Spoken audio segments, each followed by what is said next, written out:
Film की शुरुआत में हम एक बच्ची को बहुत ही डरा हुआ देखते हैं जो घने जंगल में भाग रही थी। उसके पीछे कोई पड़ा हुआ था जिससे डरकर ही वो भाग रही थी। वो अब एक जगह पर आकर छुप जाती है जहाँ पर बहुत सारी खून से भरी हुई बोतलें थी जो वहाँ पर लटकी हुई थी। अगले ही पल वो इंसान जिससे बचकर वो भाग रही थी बच्ची के पास आ जाता है। अब उसने बच्ची के साथ क्या किया ये हमें दिखाया नहीं जाता। सीन इधर ही कट हो जाता है। अगले सीन में एक समर कैंप दिखाया गया जहाँ पर बहुत सारे बच्चे अपनी समर की छुट्टियां गुजारने दूसरी जगह पर आए हुए थे और उन बच्चों को संभालने के लिए कुछ काउंसलर भी यहाँ पर मौजूद थे। असल में इस कैंप को एक आदमी जो कैंप का हेड था वो और उसकी बेटी चलाया करती थी। उसकी बेटी का नाम हैदर था जिसके साथ उसके दो बेटे भी मदद करते थे। यानी कि ये हर साल यहाँ पर बच्चों को समर कैंप के लिए लाने का काम किया करती थी। यह हैदर का बड़ा बेटा तो काफी सीरियस आदत का था जबकि दूसरा हर किसी से घुलने मिलने वाला था। अब यहाँ उनकी मदद करने काउंसलर के कुछ और मेंबर्स भी मौजूद थे जिनमें एक थी हैदर के बेटे की दोस्त जिसका नाम लॉरेन था। लॉरेन का भाई भी था और बाकी उसके और हैदर के कुछ दोस्त थे। ये भी हर साल समर कैंप में इनकी मदद करने के लिए आया करती थी। अब आज इस समर कैंप का आखिरी दिन था। लॉरेन के भाई और उसकी दोस्त ने अपने पूरे ग्रुप के लिए एक गेम सेटअप की हुई थी जो ये रात को खेलने वाले थे। जो खेलने के बाद ये भी यहाँ से चले जाएंगे। इसलिए फिलहाल बच्चों को भेजने का फैसला किया जाता है। जिन्हें छोड़ने हैदर का बड़ा बेटा जाने वाला था वो सभी बच्चों को बस में बिठाकर उनके घर छोड़ने के लिए निकल पड़ता है। जिसके बाद कैंप के हेड यानी हैदर के डैड भी वापस अपने घर जाने लगते हैं। यहाँ हमें पता चला कि वो अपनी जवानी के वक्त से इस कैंप को चला रही है। अपनी वाइफ से भी उनकी मुलाकात यही हुई जिसके बाद जल्दी दोनों ने शादी कर ली और फिर उनकी वाइफ की मौत भी इधर ही हो गई। अब क्योंकि हैदर के डैड की उम्र काफी ज्यादा हो गई थी तो वो अपने समर कैंप वाले काम से रिटायर्ड होना चाहते थे। उन्होंने अब सारी जिम्मेदारी हैदर और उसके बच्चों को दे दी। इसलिए वो यहाँ से फिलहाल जा रहे थे और अब क्योंकि आखिरी रात थी तो काउंसलर के सारे मेंबर्स यहाँ पर मस्ती करने लगते हैं। काफी इंजॉय करने लगे। हंसी मजाक में हैदर का बेटा सबको एक नर्स की कहानी बताने लगा कि एक बार इसी कैंप में एक नर्स काम किया करती थी लेकिन वो चोरी छुप के बच्चों पर एक्सपेरिमेंट तजुर्बे करने लगी जिसमें वो बच्चों को गलत दवाइयाँ और जड़ी बूटियाँ दिया करती थी जिसका असर जब बच्चों पर पड़ने लगा तो नर्स की सच्चाई सबको पता चल गई जिसके बाद उसे निकाल दिया गया। अब उसका इस दुनिया में कोई नहीं था। दिमागी तौर पर भी वो ज्यादा ठीक नहीं थी इसीलिए वो इन्हीं वुड्स जंगलों में रहने लगी। यही रहते रहते उसकी मौत हो गई और अभी भी वो यही रहती है पर गोश्त भूत बनकर। जो कोई भी उसे बुलाता है वो उसे लेने के लिए आ जाती है ताकि उसकी आत्मा को अपने साथ ले जा सके। अब मजाक मजाक में हैदर का बेटा सबको कहता है कि तुम अपनी अपनी उंगली पर पिंच करके कोई चीज चुबाकर खून निकालो जिसके बाद उस नर्स को उसके नाम से पुकारो और फिर वो हमारे पास भी आ जाएगी। अब क्योंकि सबको ये मनगढ़ंत कहानी ही लग रही थी इसीलिए सब मजाक मजाक में ऐसा कर लेते हैं पर लॉरेन का भाई ऐसा नहीं करता। अब हैदर का बड़ा बेटा जो बच्चों को छोड़ने जा रहा था रास्ते में उसकी बस खराब हो जाती है। वो जब चेक करने गया तो नोटिस करता है कि सारे बच्चे एकदम खामोश हो गए हैं। वो जब वापस आया तो ये देखकर काफी डर गया कि सभी बच्चे अचानक ही गायब हो गए हैं। ये देखकर वो काफी घबरा गया। हर जगह बच्चों को ढूंढने लगता है पर वो उससे कहीं भी नहीं मिलती। उसे बस बच्चों की थोड़ी बहुत आवाजें सुनाई दे रही थी इसीलिए वो वहाँ से आगे बढ़ा बच्चों को ढूंढने निकल जाता है। अब वहाँ जाकर भी उसे बच्चे नहीं मिलते और क्योंकि ये जगह सुनसान थी इसीलिए मदद भी उसे नहीं मिल सकती थी। बस यहाँ एक पब्लिक टेलीफोन था जिससे वो अपने नाना यानी कैंप की हेड हैदर के डैड को कॉल करता है और वो उन्हें मदद के लिए यहाँ आने को कहता है। अब हैदर की एक दोस्त जब अकेली खड़ी थी तो तभी वहाँ उसका दोस्त आया जो उसे पसंद करता था। वो उससे कुछ बातचीत करके शादी के लिए पूछता है पर अभी क्योंकि हैदर की दोस्त को शादी नहीं करनी थी इसलिए वो उसे मना करके वहाँ से चली गई जबकि उसका दोस्त अकेला वहाँ पर खड़ा रहा और अब उसे वहाँ किसी की मौजूदगी का अजीब सा एहसास होने लगता है। हैदर की दोस्त वापिस आकर अभी वहाँ बैठी ही थी कि तभी उसका दोस्त भी फौरन वहाँ आ गया जिसके हाव भाव अजीब ही हो गए थे। वो अचानक अपना कंट्रोल खोकर अपनी दोस्त को पत्थर मारने लगा जिसके बाद उसे इतना मारता है कि वहाँ जल रही आग में ही फेंक देता है। वो सारी झुलस गई। दर्द की वजह से चिल्ला रही थी। उसकी हालत बहुत खराब हो गई इसीलिए उसकी मौत हो जाती है। हालांकि सब लोग उसकी दोस्त को रोक भी रहे थे। कंट्रोल में करने की कोशिश की जा रही थी पर वो इतना पागल हो गया था कि काबू ही नहीं आ रहा था। जिस बीच उसे रोकते रोकते गलती से लॉरेन की दोस्त से उसे चाकू लग जाता है जिससे वो भी जख्मी हो गया। अब ये देखकर सभी लोग काफी घबरा गए। वो जल्दी से भागकर हैदर के पास आते हैं और उसे सारी सूरत हाल के बारे में बता देते हैं। वो जल्दी से फोन उठाती है, पुलिस को कॉल करने लगी लेकिन अचानक फोन एकदम फट जाता है जिससे उसे खुद भी चोट लग जाती है। और अब क्योंकि यहाँ का माहौल काफी डरावना और अजीब हो गया था इसलिए हैदर को भी घबराहट होने लगी। वो सब लोगों को एक साथ इकट्ठा होने का कहती है। फिर कुछ लोगों को वो अपने बाकी साथियों को लाने के लिए भेज देती है जो दूसरे कैबिन में थी। अपने छोटे बेटे को माइक, फोन या इस तरह की कोई चीज ढूंढने के लिए भेज देती है ताकि किसी किसी कम्युनिकेशन राब्ता करके ये मदद बुला सके। लॉरेन चली जाती है फर्स्ट एड ढूंढने, यानी कि जो लोग यहाँ पर जख्मी हुए थे उनकी मदद करने की चीजें ढूंढने वगैरह। वो जब एक कमरे में गई तो उसे यहाँ कुछ कागज मिलते हैं जो किसी के डॉक्यूमेंट्स थे। उसे ये अजीब लगे, इसीलिए वो इनको अपने पास रख लेती है ताकि हैदर के छोटे बेटे को दिखा सके, क्योंकि वही बता सकता था कि ये डॉक्यूमेंट्स किसकी है। अब लॉरेन का भाई और उसकी दोस्त जब एक जगह पर थे तो यहाँ उसकी दोस्त कुछ काम करने में मसरूफ हो जाती है, जिस बीच लॉरेन के भाई को कोई इनविजिबल यानी ना दिखने वाली ताकत डराने की कोशिश करने लगी। वो काफी घबरा गया, इस बारे में अपनी दोस्त को बताता है, पर वो ये कहकर बात को टाल देती है कि यहाँ पर ऐसा कुछ नहीं, ये बस तुम्हारा वहम होगा। अब लॉरेन वो डॉक्यूमेंट्स हैदर के बेटे को लाकर दिखाती है। उसने जब चेक किया तो ये उसी नर्स के डॉक्यूमेंट्स थे, यानी कि नर्स के बारे में जो उसने बताया था वो कोई मनगढ़ंत कहानी नहीं, बिल्कुल सच था। और ये बात लॉरेन उससे कहती भी है, पर हैदर के बेटे को इस चीज पर यकीन नहीं होता। वो कहता है कि ये सब झूठ है, क्योंकि नर्स वाली बस कहानी ही है जो सिर्फ बच्चों को डराकर सुनाने के काम आती है, इसके अलावा उसकी और कोई सच्चाई नहीं। अब दोनों की ये बातें हैदर ने सुन ली थी। वो इनके पास आती है, उसे देखने से लग रहा था कि वो नर्स का नाम सुनकर काफी परेशान हो गई है। खैर अब इनके 3 साथी जब लॉरेन के भाई और उसकी दोस्त को ढूंढने जा रहे थे तो यहाँ उनका एक साथी हैदर की दोस्त से कोई उल्टी सीधी बात कह देता है, जिससे वो गुस्सा होकर उनसे अलग होकर आगे निकल जाती है। इस बात की वजह से उस लड़की की दोस्त को बहुत बुरा लगा और वो अपने उस साथी से लड़ने लगा जिसने उल्टी सीधी बात की थी। उनकी हाथापाई हो ही रही थी कि तभी इन्हें अपनी उस दोस्त के चिल्लाने की आवाज सुनाई दी। ये जब उसके पास गए चेक करने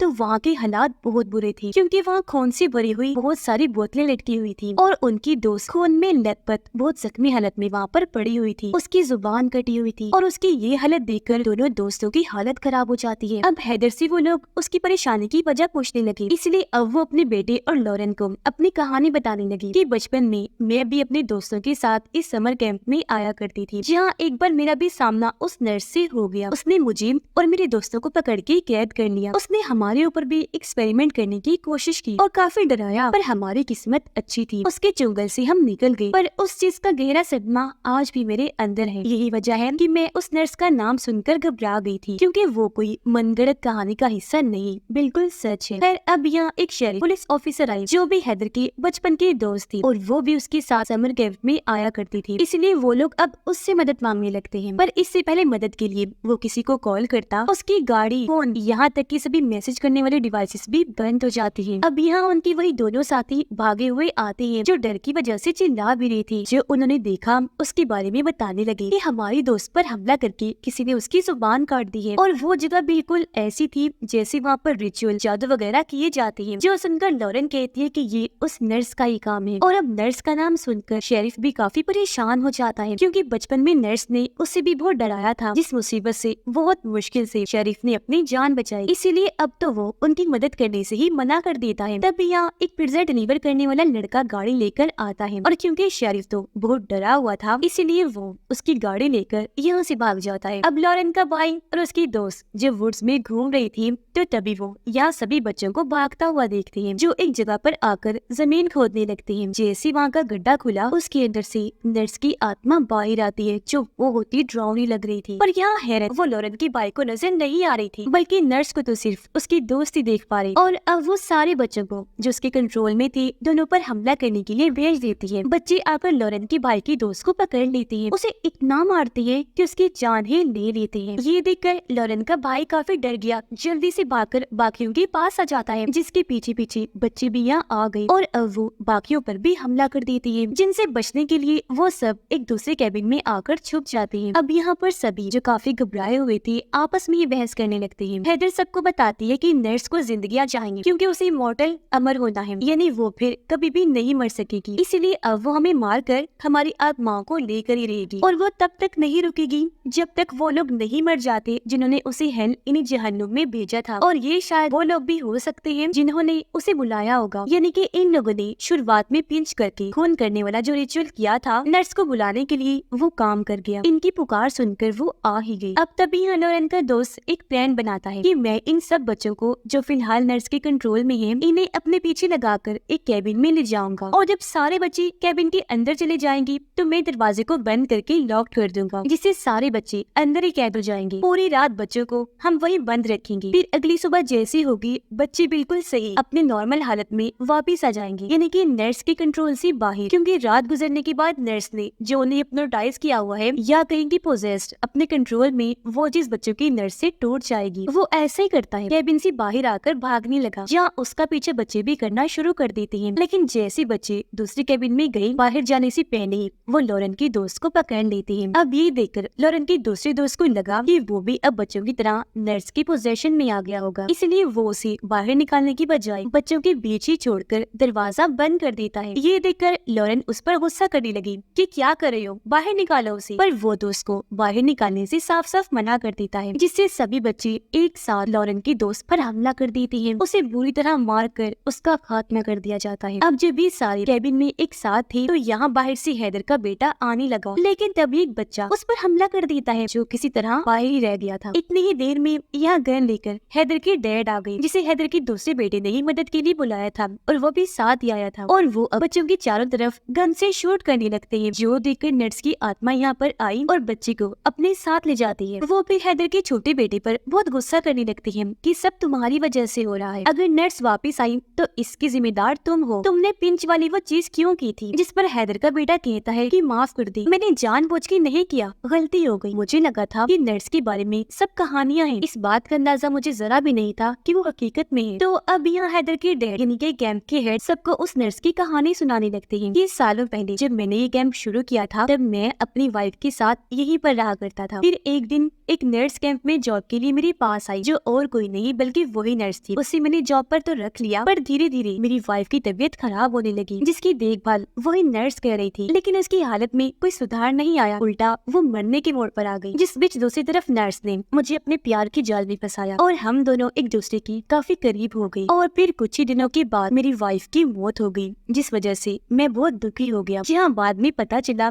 कि वो नर्स मेरी वाइफ को जो दवाई दे रही थी वो उसे ठीक करने के लिए नहीं थी, बल्कि उसे कमजोर करने के लिए थी, ताकि इसे लेकर धीरे धीरे उसकी हालत खराब होती जाए और वो फिर मारी ही जाए। अब ऐसे ही फिर काफी महीने गुजर गए, जहाँ वो नर्स अब बच्चों पर उल्टे सीधे एक्सपेरिमेंट्स करना शुरू हो गई थी। साथ ही वो अजीब तरह के रिचुअल जादू भी करने लगी थी, जिसके लिए वो बच्चों के खून को निकाल कर बॉटल्स में डालकर उन्हें पेड़ों पर लटका दिया करती थी। मुझे जब उसकी इस हरकत का पता चला तो मैंने उसे निकाल दिया, पर वो हद से बढ़ गई और ज्यादा गलत चीजें करने लगी। इसलिए मैंने उसका खात्मा करने का प्लान बना लिया। मैंने उसकी तलाश शुरू कर दी। वो जब मुझे मिली तो अच्छा मौका पाकर मैंने उसे जान से मार डाला, जिससे यह हमें समझ आ गई कि उसके कैंप में आने का मकसद और हैदर के डैड को इस्तेमाल करने का मकसद एक ही था, ताकि वो बच्चों को अपने लिए इस्तेमाल कर सके, उन पर एक्सपेरिमेंट करके, ताकि बाद में उन्हें अपने कंट्रोल में कर सके और उनके जरिए तबाही मचा सके। आगे वो बताता है कि नर्स को मैंने मार तो दिया था, पर उसकी उंगली में मैंने अपनी वाइफ की शादी वाली अंगूठी देख ली थी, जिसे मैंने फौरन उतार कर दफन कर दिया, जिससे नर्स की आत्मा को बहुत गुस्सा आया। वो जोरों से चिल्लाने लगी। उसकी आत्मा फिर एक भूत चुड़ैल बन गई और वो तभी से इस जंगल पर कब्जा करके रह रही है। इस जगह को उसने हॉन्टेड भूतिया बना दिया है और यहाँ आने वाले लोगों को वो डराती है, पर वो खुद सिर्फ तभी आती है जब उसे बुलाया जाता है। मगर एक बार जब वो आ जाए तो मौत का खेल शुरू हो जाता है। खैर अब उनका एक साथी जबरदस्ती